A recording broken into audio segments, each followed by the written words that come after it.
Oh, hey everybody. Welcome to Just Make Art.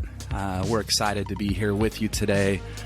This podcast is a conversation about making art and the artist's journey with myself, Ty Nathan Clark, and my good friend, Nathan Terborg. And we're just two artists trying to navigate the art world just like you. And we're excited to bring you some new quotes to discuss today. And really excited. Yeah, this is one we've been talking about for a little while, and I'm really excited about this. So we're going to start off. We got a couple quotes from a couple of artists of different types to share today, but this is from a Rilke quote that, I'm just going to read it and we'll jump off from there. So this is from letter one. This is from Letters to a Young Poet, and this is the very first correspondence or his reply to Franz Kappa, the young 19-year-old student who was seeking advice from Rilke.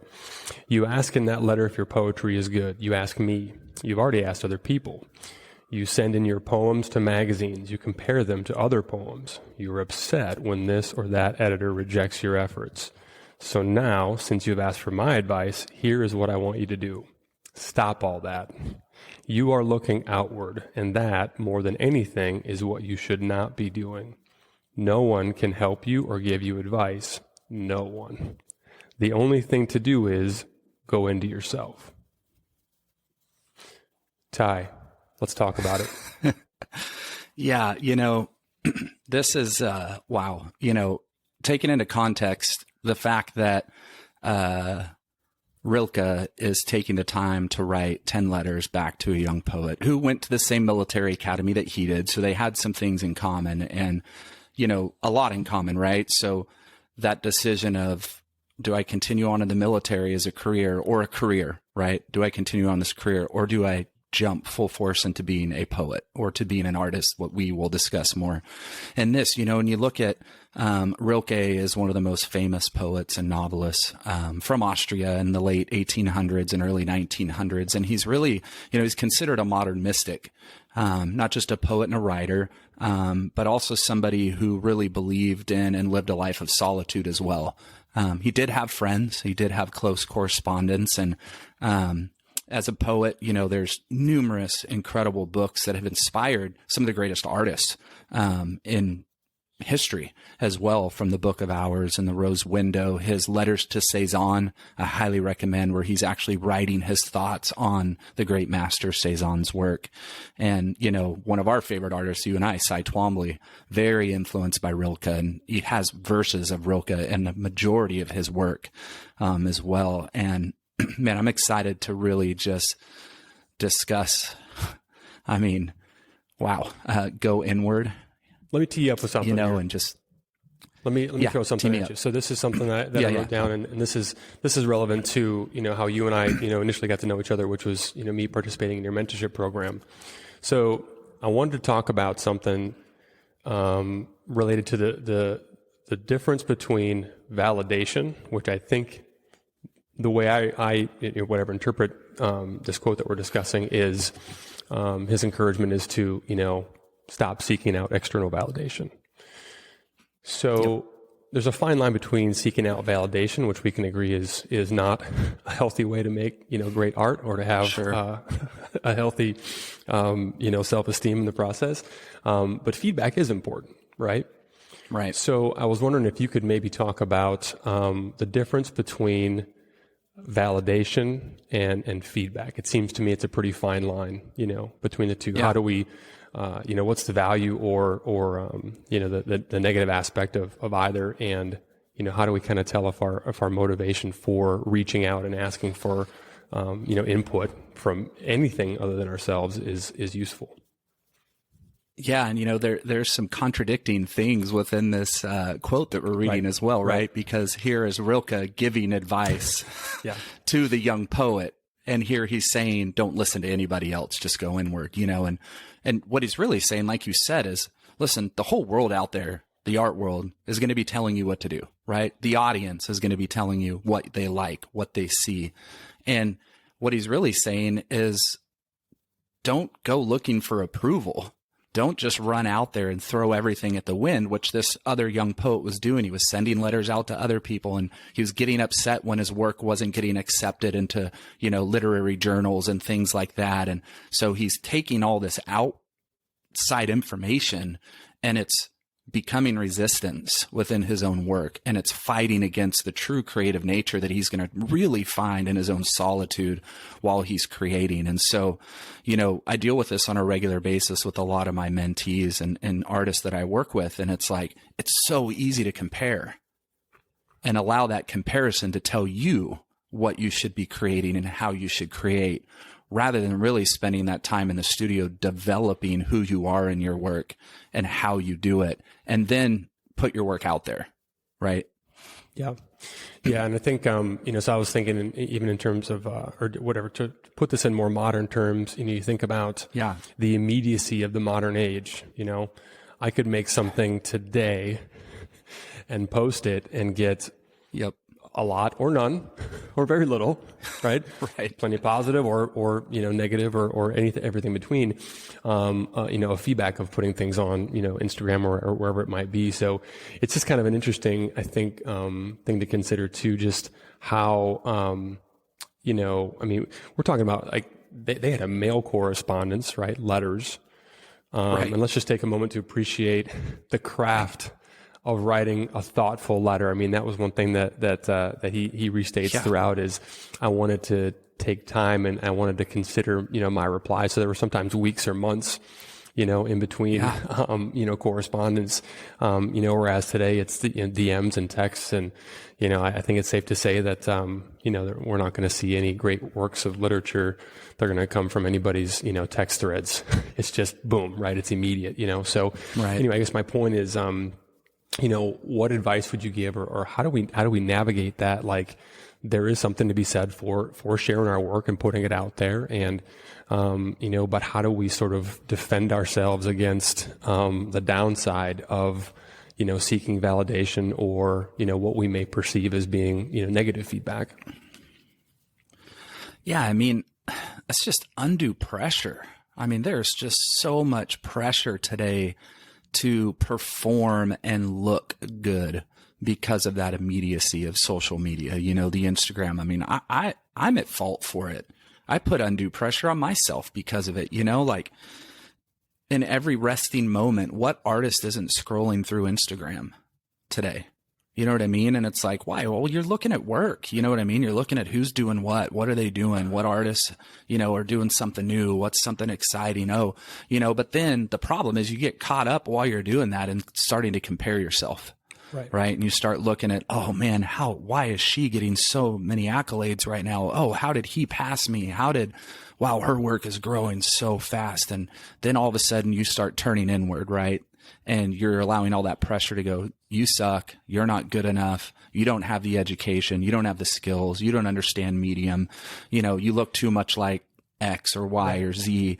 And so all of a sudden, instead of just using that for inspiration and to drive your passion, you're now allowing all that outside influence to take you away from your studio, right? Rather than allowing yourself to push into the studio. Yeah. Yeah. And I suspect we'll probably spend a whole, episode on this at some point, but, that Teddy Roosevelt, quote of, comparison, I just had to fact check myself. It was indeed Teddy that said that, but comparison is a thief of joy, Yeah. And I've certainly experienced that where I'm at the peak of having just made something that I feel represented what I was trying to say or what I was trying to do, with a particular piece. And then, just the natural human tendency to see, oh, well, so-and-so got so many, whatever the metric is, likes, followers, shows, et cetera, but it's very true how toxic comparison, can be. So I'm taking us off on a tangent that we don't need to spend time on, but I think it's worth camping on a little bit. What else, when you kind of unpack this, what else really jumps out to you? Well, I think, just piggybacking on what we just talked about, there's a danger of showing too much like today, because, you look way back into like Rilke's time or even the early Picasso's time, Miro's time, even from the Impressionists and Burt Madet, a highly regarded female impressionist that most people don't know about that influenced the majority of the big, the big names that we know, Degas and Monet and Manet. And so it's like they didn't have the ability to share all their work. You know what I mean? Like an art dealer or a salon dealer or somebody saw the work they liked and they grabbed that. Then the world didn't see anything else. They just saw what was selected and put out there. There's hundreds of other paintings that never get seen. Well, today there's this pressure of, I got to show everything. I have to keep up with the algorithm. I got to keep posting work or I'm going to get lost in the shuffle. And so what happens is you have, immature artwork that is constantly being thrown out to the world, because this pressure of, I've got to just get a new painting up. I got to show it, and I fall into that same, failure of showing too much. I got a lot of really crappy work I've posted in the last few years that I've gone back and taken down and gotten rid of from my feed. And like, why in the world did I share? I shared that because of pressure, not because I was truly confident in the work itself, and that can be a disservice to an artist, right? You make a stronger body of work and then you post a lot of weak work around it. And the art world does look at Instagram. Curators, art dealers, gallery owners, the art world does look at Instagram, and it's like when we're guided by the pressure of what we see around us and we're comparing so much, we feel like we have to keep up, but maybe we don't need to. Yeah. Maybe we can be really intelligent in how we share and how we process and do those things. I think it's important to highlight, like you said, this is, the pot calling the kettle black. Is that the saying, right? We both post, daily or almost daily, because there is that, it's certainly a responsibility, but pressure. There's two sides of that coin though, too, right? Where in that time, getting seen, required a number of, filters and layers of approval from, whoever was the governing body at the time. Now that filter, or those, whatever checkpoints or gates are a lot, fewer and farther between. So it's incumbent upon us to decide, what we do or don't want to show, so as the less experienced, far less experienced of the two of us, still, early in deciding, what I share, what I don't share, and what I, how much stock I put in the feedback that I do or don't get. Maybe could you talk about the other side of the coin, right? There is value to, to getting feedback, to getting advice, to, how things do or don't land. Could you talk about that? Yeah. At the end of the day, Jerry Saltz, talks about this quite a bit. Like you can't just sit back in your studio and create work all the time. Yeah. You eventually have to put it out there. Right. And so, there is that other side of the coin where you have to put your work out there to see how people respond to it. Right. But at the end of the day, what Rilke is telling the young poet is, don't let all that feedback influence you or change you. Right. Yep. Because it can 100% change us for the negative side of that. Right. And we all have trolls. In the art world, people either love it or hate it. There's really no in between. So it's like, you're going to get people that don't like it. You're going to get people that thumbs down it. You know what I mean? YouTube. I get YouTube comments on a regular basis, right? That are, my child could do that.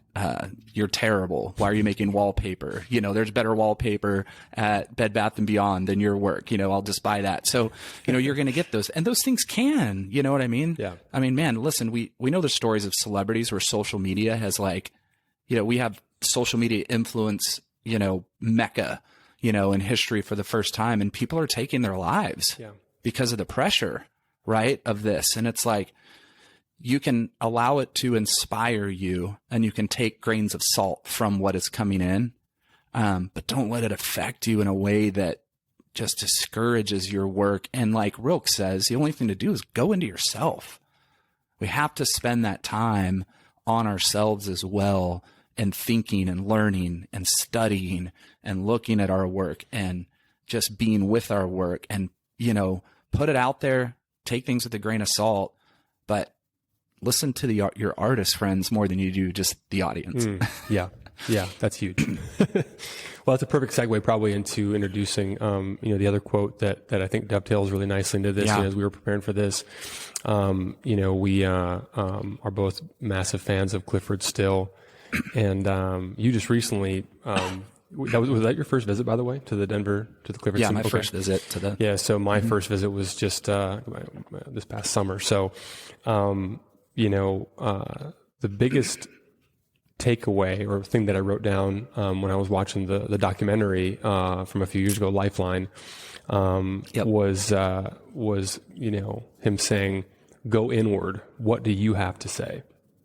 Which obviously correlates directly to what we're talking about, from the Rilke quote. But I really like that because I think that there's just so much to be said for really considering, and this is something as a young artist who's definitely still just trying to figure things out. Evaluating like, what am I trying to say here? Am I just trying to paint pretty pictures or do something that looks cool? What's in there? What's kind of behind that? So, maybe if you want to talk about your experience, seeing his work or give some more context for him as an artist, that'd be great. Yeah. Well, for those that don't know Cyifford Still, get online and research. You've seen his work probably, and a lot of people may not even know who he is. But they've seen his work in museums or they've seen it in documentaries, and an American painter. And really one of the leading figures in the first generation of abstract expressionists. He's really credited with laying the groundwork for the movement, as his shift from representational to abstract painting, occurred earlier than Jackson Pollock and Mark Rothko, which most people don't know. And he was such, a really not a recluse, but he really kept to himself and family. And even though he was really prior in his work to those guys, he was really good friends with them as well. And Rothko is the one that actually introduced him to Peggy Guggenheim, that really exploded his career in the Art of the Century Gallery in 1946. And later on, he joined Rothko in the Betty Parsons Gallery as well. So one of the few painters who combined color field paintings with gestural action paintings, and you can see that in the work, right? Color field. Barrett Newman, a lot of people say that really kind of took what Cyifford Still was doing and created what we know as, a lot of people call Barrett Newman the godfather of color field painting, but yet Cyifford Still was doing stuff before him in that way. And man, that quote, going inward, Cyifford Still was a master of going inward for sure. So before I introduce the other element that I kind of want to discuss today, I wanted to ask you, in terms of, going inward, I would just wonder if you could talk about your experience with figuring out, what it is that you had to say, A, and then B, finding a way to say it, with your work. Yeah, I think, that quote from Still, going inward, what do I have to say, is really something that I've spent a lot of time processing myself and thinking through. And I think it's probably 5 years ago. I had a solo show, and I gave a lecture about the work, and the work was on memory and a lot of childhood memories, and really practicing the art of remembering was the theme for the show. And I was able to just witness the power of an artist talking about his work and watch the faces as they started to grasp what I was trying to do as a poet, an abstract artist. And, I walked away from that show because there were some immense emotions in the audience, and the work connected with everybody because of the story. And I walked away from the show and was thinking, what does my work do when I'm not in the room? How does it speak when I'm not in the room? Because obviously when I'm in the room, they're connecting to the artist and then the work, right? Yeah. Rather than connecting to the work and the work alone.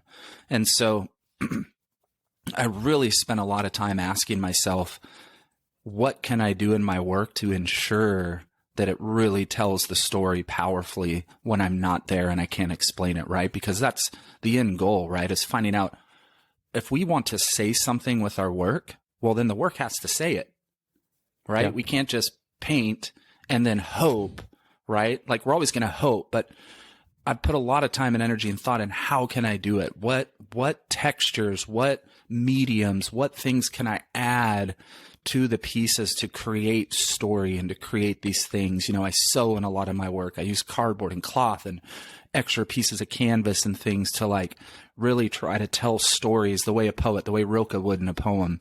And I think it's just spending a lot of time really thinking through your work, right? Mm-hmm. Instead of just going and working, I feel like there should be a lot of thought, a lot of energy that's put into thinking about the work and how the work is speaking. And that's just something that I've done for myself.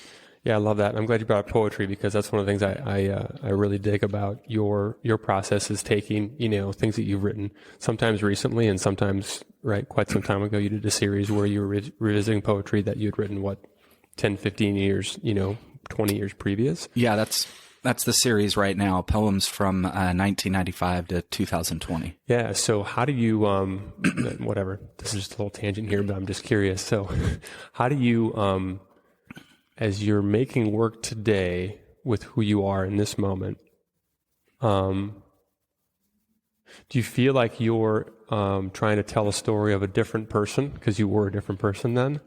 Or is it sort of like who you are today, your experiences and everything that's led to, your growth and development since then?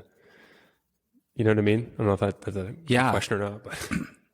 Yeah. I mean, honestly, it felt like I took out an old VHS tape and put it in the VCR, right? And it went in and the sound, it came on and it's got the V hold is all messed up and memories start to, reoccur, but they existed, but you don't really feel what you're watching yet. But then you get transported back. And I mean, I literally pulled out a stack of, I don't know how many, 60, 70 journals and notebooks full of poems from that time. And I just started reading from 1995 and reading all the poems through. And then I'd mark ones that were good. Yeah. There's a lot of horrible, very overly romantic, falling in love poems and things that were really bad and poorly written, which is like our art. When we look 10 years ago and we see our art, we're like, and I selected the ones that really had deep importance. And then I just started painting. So I didn't really go with this poem's going to be this painting. I just kind of started painting these thoughts and ideas. And as work was being developed, that one poem would jump in my head and I'd go, oh, wow, this piece ended up blue with these ripples of canvas folded around it. And the way the marks looked, it reminded me of, 1998 in Ocean Beach, San Diego, talking about Basquiat on the letters where Coronado spelled out in the sand with my buddies. And there was a poem I wrote at that time. Yeah. And then that poem kind of matched, that piece. So a lot of going inward for sure. And I think that's one of the things, I'm sure we can talk more about this in another episode, but just the value of collecting thoughts and collecting ideas, you're really reviewing little time capsules, of who you were and where you were, what was going on in your life at that moment. I think, one of the things that I found to be real valuable is journaling. I mean, it's just a good habit to be in general as a human being who's always going to have all varieties of random crap and things bouncing around in our heads and our hearts that, we may or may not be aware of or able to process properly. I found that to be the case, certainly for me. So that's, I think, something too that I found to be useful is to, really think about, what I'm trying to say and then write about it. Maybe it's a poem, maybe it's just, random thoughts, Artist Way, Julia Cameron, just dumping style. But either way, there's certainly something to be said for processing that, before trying to, convert it into a visual, communication or conversation. Well, yeah, we're documentarians of what we do, right? Austin Kleon talks about that in his book, Show Your Work. And it's like, man, journal, take notes. I always encourage other artists, journal the hell out of everything. Why? Like Chuck Close says, inspiration is for amateurs. The rest of us go to work. Yeah. We are going to lack inspiration more times than we're going to have it as artists. So journal and write notes of ideas and, bodies of work, styles of work. So you can always go back in those moments when, I don't believe in writer's block. Like, I know that exists. That means I'm not inspired to create. Nothing's coming out. But I don't believe in it because I've got stacks of journals of ideas and thoughts and memories and poems and all these things that I continue to write, so that in the moments when I can't think of anything, I just go through my journal, and they're all labeled. So they're labeled ideas for artwork, for video art, for film, for book, outlines, and I go through and I go, oh, wow, I forgot about that. Okay, let's go ahead and create a body of work on this. Yeah. Yeah, so you may not be inspired at that moment, but you certainly have been inspired at some point. And because you had the discipline to capture those things, you've got the ability to then convert them, in moments when you need to draw upon them. Yeah. Yep. So the other thing I want to talk about, and one of the things that Rilke and Still definitely had in common was their, commitment to isolation, and just frankly being alone. Since we're on Still, I wanted to read something from. This is a book of his work, the late works. But so he wrote this in 1962 after settling in to his place in Maryland. So he wrote, "My setup here has arrived at a point which permits me to relax a bit. The house is comfortable and a big studio is ready to work in any warm day. The isolation has proven reinvigorating to an extent I had not imagined. The fresh air has strengthened the spirit and cleared away tensions that never should have been born." So I really want to focus in on that idea. The isolation has proven reinvigorating. Now, as a hardcore introvert, I'm like, say no more. That my heart sings when I hear somebody talk about and sing the praises of solitude and being alone. And I wanted to connect that to something from letter 7, from Letters to a Young Poet. So Rilke wrote, "In your lonely solitude," I like your cover better. Yeah, it's an old one. It's prettier. "In your lonely solitude, you mustn't be confused by the fact that something inside you wants to escape it. This very wish, if you use it calmly and deliberately as a tool, will help you extend your solitude over a vast space."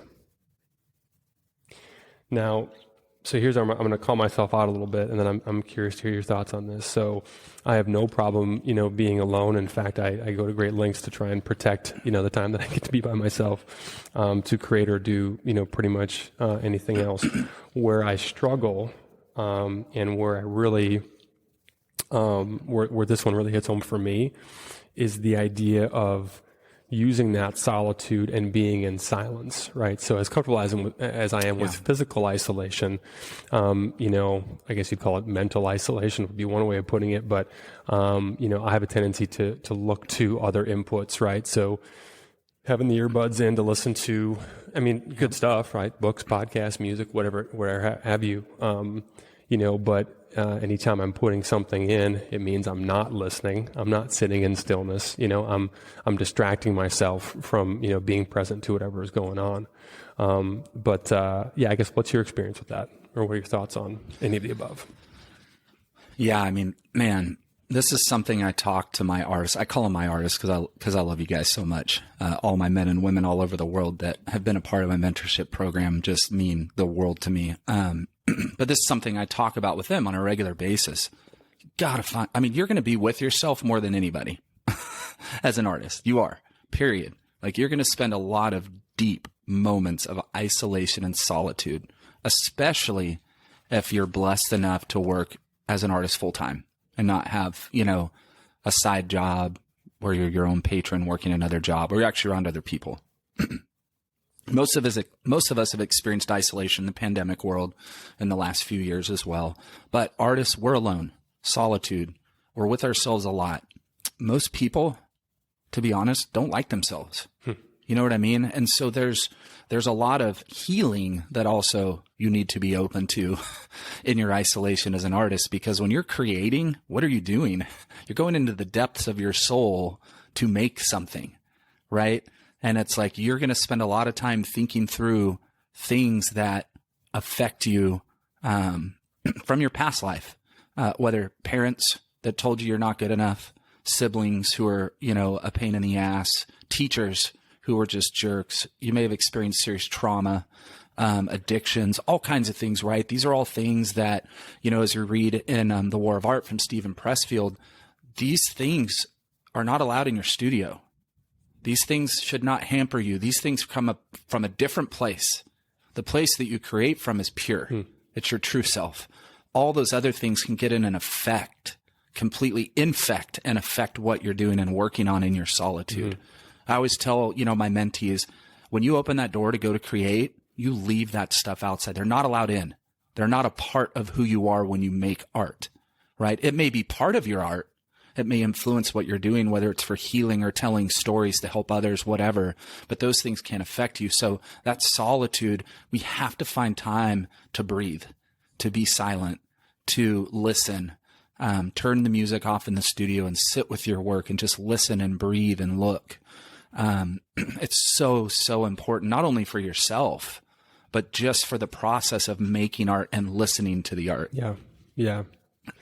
I wanted to read, I love that. I wanted to read the rest of that quote. With I'm leaving a couple sentences out in between, but this is a continuation of what I just read a moment ago. There is not much we know for sure, but one certainty that will never abandon us is that we must remain with what is difficult. It is good to be alone because being alone is hard. The fact that something is hard is one more reason for us to do it. Yeah, I think just, kind of like you said, I mean, something that you just shared that really, resonates as well is just, the importance of listening. If we're talking, if we're, allowing other inputs to distract us, then it means that we're not listening, to really what's going on, and it's going to be really difficult to communicate anything, intentionally when we don't know what we got going on inside or what it is that we're trying to get out in the first place.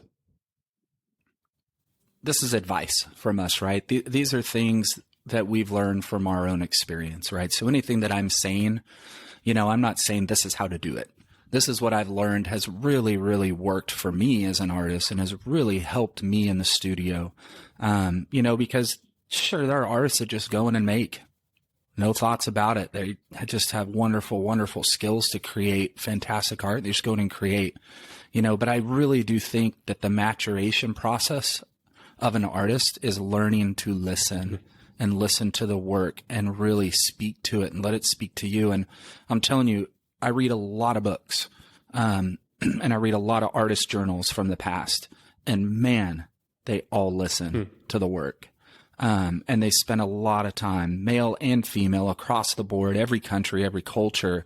You know what I mean? They spent that time breathing and feeling the work and listening to it and letting it speak and really looking, right? It's easy to just go in and paint, right? But that maturation and that growth process for an artist, I truly feel like starts at you're just making.